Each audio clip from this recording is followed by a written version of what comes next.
The most common leap for runners is stepping up from a half marathon to a marathon, but there's 4 things you need to know before making that leap. Yeah, the first thing is it's going to be really challenging.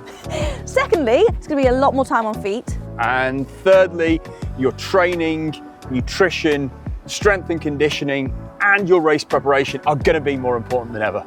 But even more important than that is that you absolutely, definitely can do it, and we're going to help you. So we're going to break down the running from a half marathon into a marathon into 3 different segments. So the psychological preparation, getting into that training block, the recovery and nutrition and what that looks like, and finally the preparation for race day itself and how you can be best prepared. Right, I get it. So rumours have been flying around that I'm going to be running a marathon this year, and after a lot of convincing from Sarah, Andy, and the Running Channel podcast listeners, I can finally tell you I'm not convinced. Oh. But I am here with the queen of marathons, who maybe in the next couple of hours can change my mind, Jess. Okay, challenge accepted. I'm so excited. If you think that Rick should run a marathon, then let us know in the comments below. But for now, let's get into it. Let's start with the psychological difference between running a half marathon and a full marathon. Now, a half marathon can be tough, but a full marathon is a whole new level, and you've got to train your mind as well as your body. Yeah, 42.2 kilometres is a long old way, and I remember taking on my first half marathon and thinking, there's absolutely no way I'm going to be able to do that again. Like, I can't do a full marathon. But I don't know if anyone else had the same thought. Yeah. And you know what? It's not just as simple as doubling your amount of training when you go into a full marathon. It is natural though, when you look at your training plan and think, that's massive. And it's normal that you'd be nervous. Oh, absolutely. But I think it's so important to kind of have those things that can keep you going. So remember your why. Is it because you want to get fitter? Is it because you're running in memory of someone? Is it just taking on a whole new challenge? Those are the things that are going to keep you going when that training block gets tough. So you're setting yourself up for a positive mindset, and you are ready to choose your next goal. And this is something that we've mentioned on previous videos. When you're going from one distance to the next distance, Jess, are you in this to compete or to complete?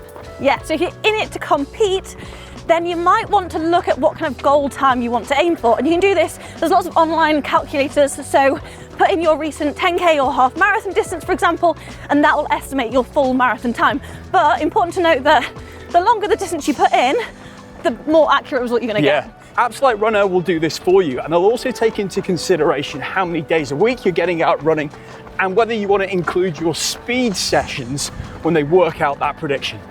It's so important to be ambitious, but also really realistic with those goals. So if you are setting a marathon time and you're putting in that half marathon time, then make sure it's from a recent race or effort. You don't want to be putting in a PB from years and years ago, which isn't relevant anymore. Tell the truth. So your training will be largely shaped by the goal that you set yourself. If your goal's too ambitious, your training may place too much strain on your body, and that could lead to overload and potential injury. It can also have a significant negative psychological impact. And your training's got to be challenging, but above all, it should be enjoyable. If you're struggling to complete your workouts consistently, you're going to risk growing to resent your entire training process. If you're aiming to complete the marathon distance without a time in mind, it's still important not to underestimate the psychological challenge of taking on that distance. Your body's still going to need time to adapt to those additional miles, so the more mentally prepared you are going into that, the more well equipped you're going to be to take on any hurdles that come across on the way. Right, it's time to get into the fun part, the training. Fun? Is this another tactic in order to get me to actually do it? Yeah, I can really tell that you're warm into ideas. So if, hypothetically, for example, you were maybe going to do a marathon, how would that look different to when you were training for your half marathon in Oxford? Well, one of the really obvious things is mileage. If you're doing a half marathon, your training's probably going to be up to around about 30 to 40 kilometers per week. If you're going to do a marathon, then you're talking 40 to 80 km per week. Secondly, I'm really sorry, but your long runs are going to get longer. So whereas in your half marathon, your longest run is likely to have peaked at 18 to 20 kilometers, whereas in your marathon, the longest run is more likely to be 25 to 32 kilometers. And those long runs are essential for preparing your mind and body for race day itself. And that brings in your paces. Your half marathon pace is going to be quicker than your marathon pace, because when you're doing a marathon, you're on your feet for longer. Now this can be as much as 45 to 60 seconds per mile, but of course, depending on what your fitness is, Jess, this could be a fair bit shorter. Yeah, we had a question in the Running Channel Club of will my body get used to the training? Yeah, well, I think it will, because essentially with a half marathon, your training block's probably going to be 10 to 12 weeks, whereas with a marathon, your training block is more likely going to be 16 to 20 weeks if you do it properly. And of course, the more time we spend on our feet, the more time that our body adapts physically and mentally. To break up your weekly mileage, you should aim to be running at least 3 to 4 times a week. And this should include an easy run, a speed session, and a long run. Depending on your goal, you may want to include an additional speed session into your week to work on your speed and power.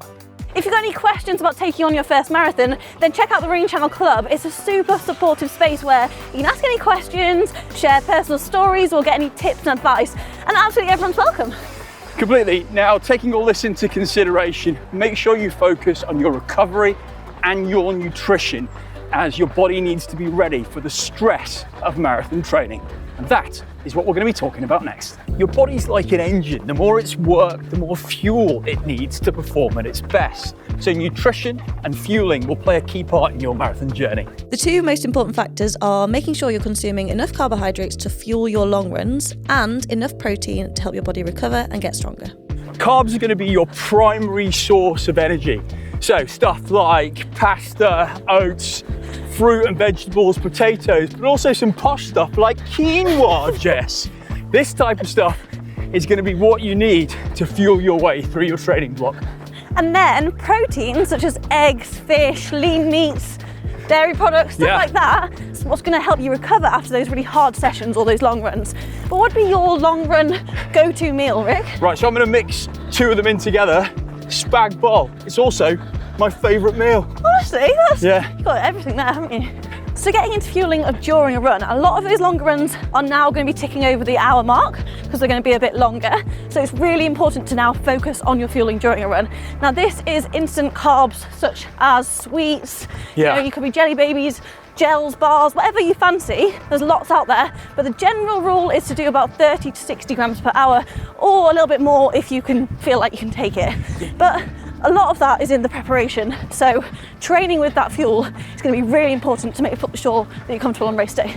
Yeah, it sounds quite a lot, doesn't it, that amount an hour? But to reiterate the common thread throughout this video, marathon training is going to be tough, and there are going to be parts, we've both felt it, where you're going to be thinking, can I stick A with my goal pace, and then B, can I complete the 42.2 kilometres? A lot of people in the Running Channel office are actually hitting peak mileage week of their marathon training block. Yeah. They're all having to dig really deep to get through at this point, which I think is actually so common when you get to this point in marathon training. So there's lots of ways you can try and make it more fun.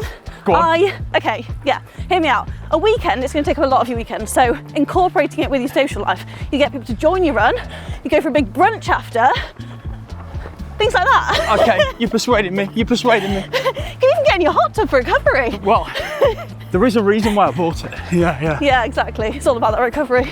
So I was chatting to producer Owen, Jess, last week, you know, the big dog from South Wales. Yeah, I know the one. And he was telling me that he really needs a deload week. So I was thinking, what is a deload week and why do you need it? Well, you've probably seen deload weeks in your half marathon training block, but when you go into a marathon training block, you're going to need it more than ever. The thing is about deload week, Jess, is they're meant to give your mind a chance to recover as well as your body. As your training intensifies, you're putting in that much more time, and you've got more time for those doubts to creep in about whether or not you can do it. Yeah, that definitely comes into play. And as you look over your training plan, you'll notice that deload week comes after probably a few weeks of higher mileage. Yeah. That it really is going to be necessary. But I know from experience, like last week, I had a deload week and that doubt did start to creep in. I thought I always need to be getting better. I always need to be doing more miles. But in reality, it's going to let everything recover. You're actually going to be so much better off from letting your body recover and letting your mind recover.